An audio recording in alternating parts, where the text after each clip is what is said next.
Breaking news చూస్తున్నారు. Middle east వార్లోకి China entry ఇచ్చిందా లేకపోతే ఇచ్చేందుకు రెడీ అవుతుందా? అటువంటి సంకేతాలు కనిపిస్తున్నాయి. దానికి సంబంధించిన బిగ్ బ్రేకింగ్ న్యూస్ చూస్తున్నారు. హార్మోజ్ను సేఫ్గా ఉంచేందుకు ముందుకు రావాలి అన్న ట్రంప్ పిలుపుపై రియాక్ట్ అవుతున్నాయి ఒక్కొక్క దేశం. చైనా కూడా రియాక్ట్ అయింది. హార్మోజ్ రక్షణకు తాము ముందుకు రావాలంటే మిడిల్ ఈస్ట్లో సైనిక కార్యకలాపాలు వెంటనే నిలిపేయాలంటూ చైనా వార్నింగ్ ఇస్తోంది. మిడిల్ ఈస్ట్ వార్ కారణంగా ప్రపంచ ఆర్థిక వ్యవస్థపై ఎఫెక్ట్ పడిందంటోంది చైనా. ఇది నేను అంటున్న మాట కాదు, చైనా అంటున్న మాట.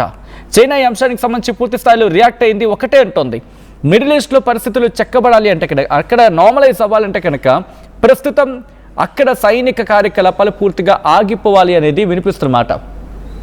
సో దాంతోపాటు ఎక్కడ ఎటువంటి మూమెంట్ ఉండకూడదు. ప్రస్తుతం సిచ్యువేషన్ నార్మలైజ్ అయిన తర్వాత మాత్రమే మీరేమైనా యాక్షన్లోకి దిగాలన్నా లేకపోతే మీరేమైనా నార్మల్గా ముందుకు వెళ్ళాలనుకున్నా కూడా దానికి ఆలోచించే ముందుకు వెళ్ళండి అంటూ కూడా చైనా చెప్పిన పరిస్థితి. సో దీంతో పాటు ఇంకా ఏముంటుంది డీటెయిల్గా మాట్లాడుకునే ప్రయత్నం చేద్దాం. ఎందుకంటే మార్నింగ్ కొద్దిసేపటి క్రితం డొనాల్డ్ ట్రంప్ రియాక్ట్ అయ్యాడు. ఇది నా తలనొప్పి కాదు, మీ తలనొప్పి అంటూ కూడా. చైనా ఫారెన్ మినిస్ట్రీ కూడా ఇమీడియట్ ఏముంటుందంటే కనుక immediate halt to military operations in the middle east, వెంటనే నిలిపివేయండి, సైనిక చర్యను వెంటనే నిలిపివేయండి.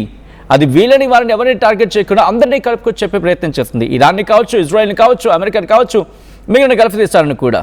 సో దాంతోపాటు ఫర్దర్ రీజనల్ ఎస్కలేషన్ జరగకుండా అది గ్లోబల్ ఎకానమీ మీద ఎఫెక్ట్ పడుతోంది. కాబట్టి ఫర్దర్ ఎస్కలేషన్కి తావు లేకుండా ముందుగా సైనిక చర్యలకు ఉపక్రమించాలని చెప్పి అసలు ఎందుకు చైనా రియాక్ట్ అయింది అంటే ట్రంప్ ఇక్కడ మాట్లాడాడు, ఇది నా తలనొప్పి కాదబ్బా, మీకు తలనొప్పి, నా దగ్గర బోల్డ్ అంత ఆయిల్ ఉంది కాబట్టి స్ట్రైట్ ఆఫ్ హార్మూజ్ కనుక నడవాలన్నా తెరుచుకోవాలన్నా అది మీ కర్మ, మీరు పడండి అని చెప్పి ప్రపంచ దేశాలకు వదిలిపెట్టేశాడు.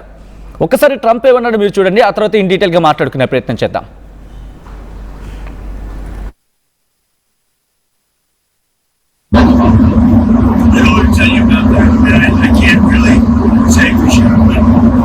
China's an interesting case study.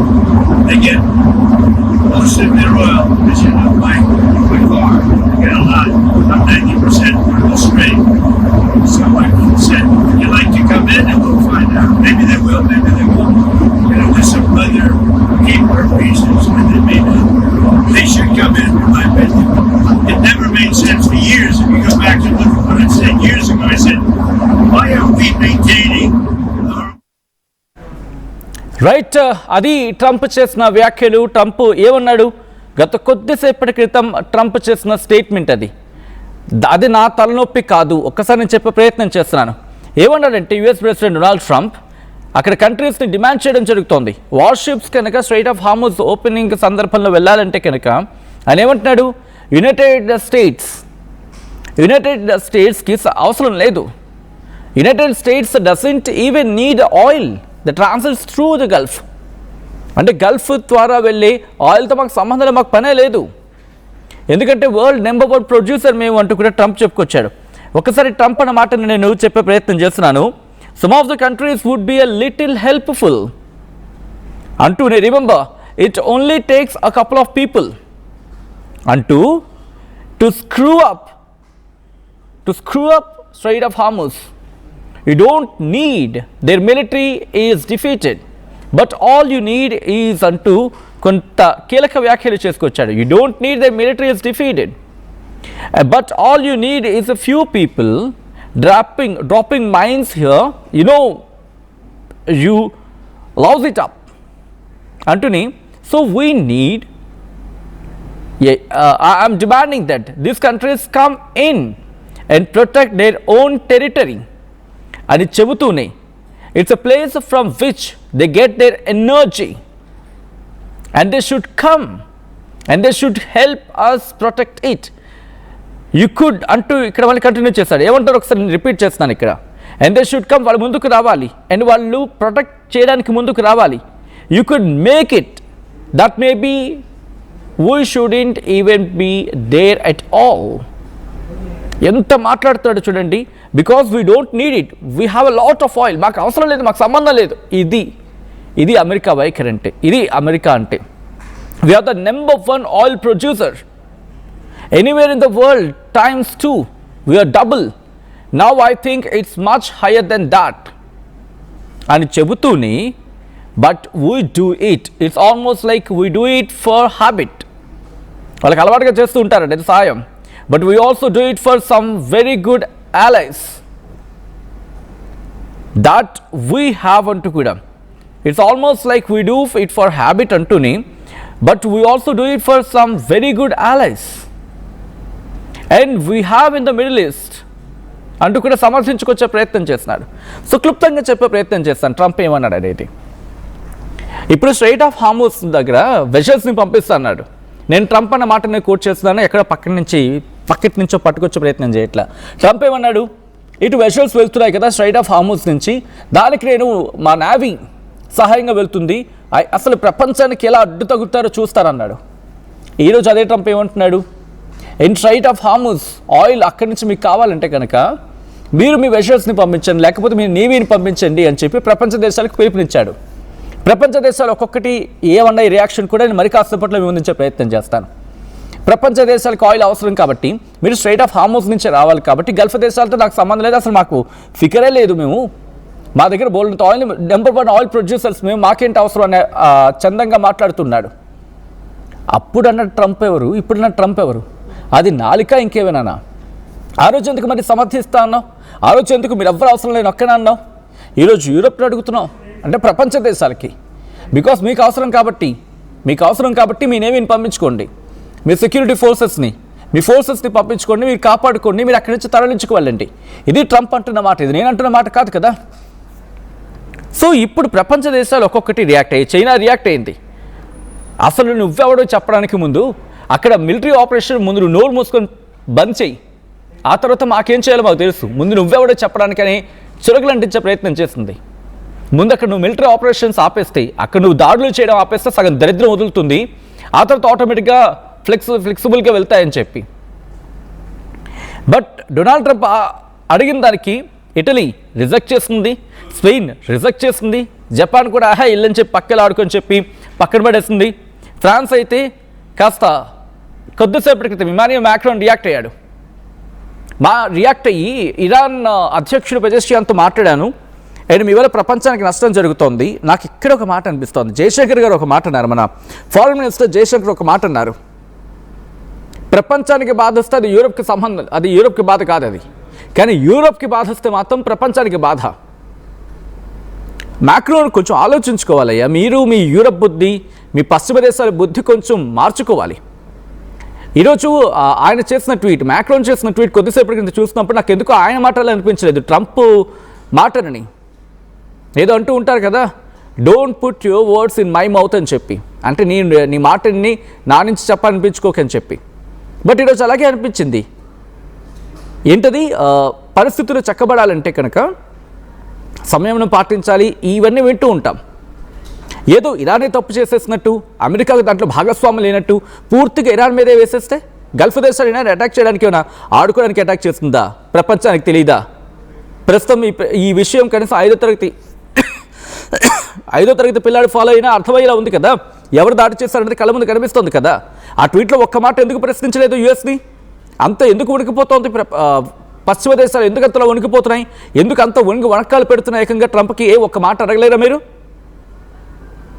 మరి ఏమంటాడు, కావాల్సి అక్కడ వాటిని రక్షించుకోవాలంటే కనుక మేము కూడా రంగంలోకి దిగాల్సి ఉంటుంది. దిగు, ఎవడొద్దన్నాడు? నువ్వు కూడా దిగి 2 నౌకలు పంపించు, నీ నౌకల మీద కూడా 2 నెత్తి మీద వేసేస్తాడు, సరిపోతుంది. ప్రపంచ యుద్ధానికి మీరు అందరూ కలిసి పూనుకుందరు. కానీ ఆ ట్రంప్ అన్న మాటలకి పశ్చిమ దేశాలు వాళ్ళకి యూనిటీ లేదు కదా. అసలు యూరోప్లో చూడండి, వాళ్ళకి అసలు ఎక్కడ యూనిటీ ఉందని అర్థమైపోతుంది. ఫ్రాన్స్ ఇంకా హెసిడెంట్గా ఉంది, నార్వే కొట్టిపడేస్తుంది, పక్కలు ఆడుకొని చెప్పి ట్రంప్ మాటలని.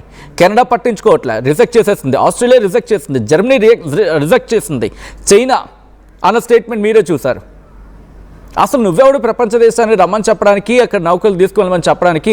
అసలు నీ వల్లే కదా జరిగిన పెంట అంతా. ఫస్ట్ నువ్వు నోరు మూసుకొని అక్కడ నీ సైనిక ఆపరేషన్స్ ఆపని చెప్పి కరెక్టే కదా. ఈ విషయంలో చైనాను సపోర్ట్ చేయొచ్చా చేయకూడదా మీరు చెప్పండి, నేను మిమ్మల్ని అడిగే ప్రయత్నం చేస్తున్నా. చైనా అన్న మాట వాస్తవం కాదా? ఇది అమెరికా పెట్టిన పెంట, మరి అమెరికానే తీర్చాలి కదా.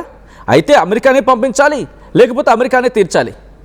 వీళ్ళ బుద్ధి ఎలా ఉంటుందంటే, ఈ సోకాల్డ్ అగ్రరాజ్యం బుద్ధి, పెంట పెట్టేస్తుంటే ప్రపంచం మీద వదిలేస్తారు, ఇక మీ చావు అంటారు. వీళ్ళకి మళ్ళీ గల్ఫ్ దేశాలు సపోర్టు. ఇప్పుడు చైనా అంటున్న మాటను పట్టించుకోవాలి, ఒకసారి వినాలి గల్ఫ్ దేశాలు కూడా. ఈరోజు వాళ్ళకి ఇబ్బంది కానీ వినిపించుకుంటున్న సిచ్యువేషన్ ఉందా? Biggest question mark. మరి ఎందుకు చైనా రంగంలోకి దిగింది? ఇప్పుడు చైనా ఎందుకు స్టేట్మెంట్ ఇచ్చింది? చైనాకు అవసరం ఉంది, చాలా అవసరం ఉంది. పోనీ చైనా తన స్వార్థం కోసం చేస్తుంది అనుకున్నప్పుడు ఆ కోణంలో ఆలోచిస్తే చైనాకి అవసరమే. ఎందుకంటే అక్కడ ఖర్గా ఇలాంటి నుంచి మాట్లాడుకునే సందర్భం. ఎందుకు చైనా ఇప్పుడు ఇటువంటి స్టేట్మెంట్ ఇచ్చింది, ఒకవేళ చైనా రంగంలోకి దిగుతుందా అనేది కూడా మాట్లాడుకునే ప్రయత్నం చేద్దాం. యుద్ధంలో అన్ని సాధ్యాసాధ్యాల గురించి మాట్లాడుకుంటాం తప్ప ఇది జరిగిపోతుందని చెప్పి ఏ ఒక్క విశ్లేషణ గట్టిగా కనిపించదు అక్కడ.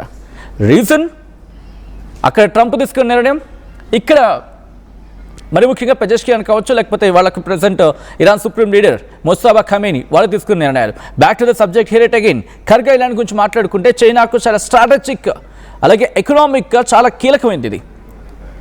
ఎందుకు? ఇరాన్ చమురు ఎగుమతులకు ప్రధాన కేంద్రం ఇది. ఇరాన్ ఎగుమతి చేసే ముడి చమురులు అంటే క్రూడ్ ఆయిల్ సుమారు 90-95% ఖర్గా ఇలాంటి నుంచి విదేశాలకు వెళ్తుంది. చైనా ప్రస్తుతం ఇరాన్ నుంచి అత్యధికంగా చమురు కొనుగోలు చేస్తున్న దేశం. మరి అంటప్పుడు చైనాకు దెబ్బ కాదా? కాబట్టి చైనా ఇక్కడ గుంభనంగా చూస్తోంది, కడుపులో కాలుతోంది చైనాకి. బట్ ఏంటి, ఇప్పుడు దిగితే కనుక మనం ఆర్థికంగా ఇబ్బంది పడే అవకాశం ఉంటుంది అని చెప్పి చైనా కూడా గుంభనంగా ఉంది అక్కడ.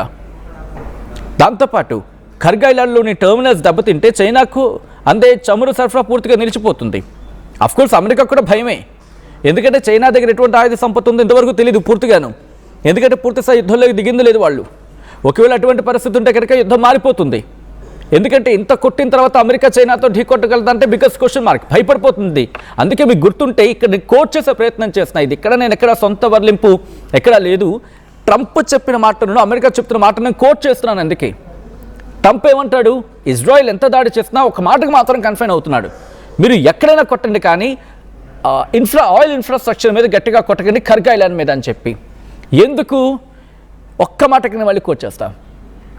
పిల్లిని బోన్లో పెట్టి కొడితే పులవుతుంది.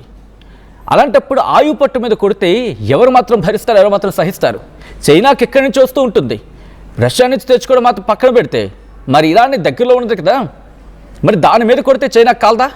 చైనా రంగంలోకి దిగదా? అప్పుడేమవుతుంది? ఇప్పటికే కుదేలైపోయిన ఆర్థిక వ్యవస్థ అమెరికాది, చైనా కూడా తెగించేస్తుంది అనుకుందాం. మూడో ప్రపంచ యుద్ధం అంటే ఎక్కడ చూసినా కరెక్ట్గా కుదురుతుంది. నేను మీకే వదిలిపెట్టే ప్రయత్నం చేస్తున్నాను, ఎందుకంటే సాధ్యాసాధ్యాల గురించి మాట్లాడినప్పుడు ఇక్కడ యూరోప్ ఏముంటుంది, ఇక మేము రంగాలకు దిగాల్సి ఉంటుంది అంటుంది. యూరోప్ అంటే కంప్లీట్గా యూరోప్ కూడా కాదు. ఇమాన్యుయల్ మాక్రాన్ దిగవ ఎవడు కాదన్నాడు, 2 నౌకలు పంపించు, ఇప్పటికే ఆల్రెడీ మీరు రష్యాతో యుక్రెయిన్ యుద్ధంలో భాగంగా మీరు వాళ్ళకి సపోర్ట్ ఇచ్చినప్పుడు గ్యాస్కి కన్నం పడి మీరు అప్పుడు చలికాలంలో ఎటువంటి ఇబ్బందులు పడ్డారో ప్రపంచం చూసింది. 2 నౌకలు పంపించి వీడు లేపేస్తాడు దాన్ని వాళ్ళ దగ్గర ఉన్న ఆ తుక్కుపట్టిన పాత సామాన్తోని. అప్పుడు మీకు అర్థమవుతుంది పిక్చర్ ఏంటనేది. చైనా మీరు కనుక అంటే ఇజ్రాయెల్ నుంచి ఒక దాడి చేయించి ఖర్గా ఇలాంటి పూర్తిగా తుడిచిపెట్టేశారనుకోండి, చైనా కాలుతుంది, చైనా పూర్తి స్థాయిలో దిగుతుంది, ప్రపంచం అంతా కొట్టుకు సర్దురుగాను అంతా కలిసి. ఎక్కడ సొల్యూషన్ ఎవరు వెతకట్లా. ప్రాబ్లం కారకుడు ఎవడో వాడిని ఎవ్వరిని టచ్ చేయట్లా. అందరికీ తెలుసు ప్రాబ్లంకి కారకుడు ఎవడో, వాడిని మాత్రం టచ్ చేయరు. ఇరాన్ది తప్పు లేదు అని చెప్పారు అనట్లా. ఇక్కడ అర్థం చేసుకునే విషయం ఏంటంటే ఇరాన్ చాలా తప్పులు చేస్తుంది. ఇరాన్ తప్పులు చేయడం మాట పక్కన పెడితే ఇరాన్ అక్కడ సుప్రీం లీడర్గా ఉన్న ఖమేనీ తప్పులు చేశాడు, ప్రపంచానికి తెలిసిన తప్పులు చేశాడు. కానీ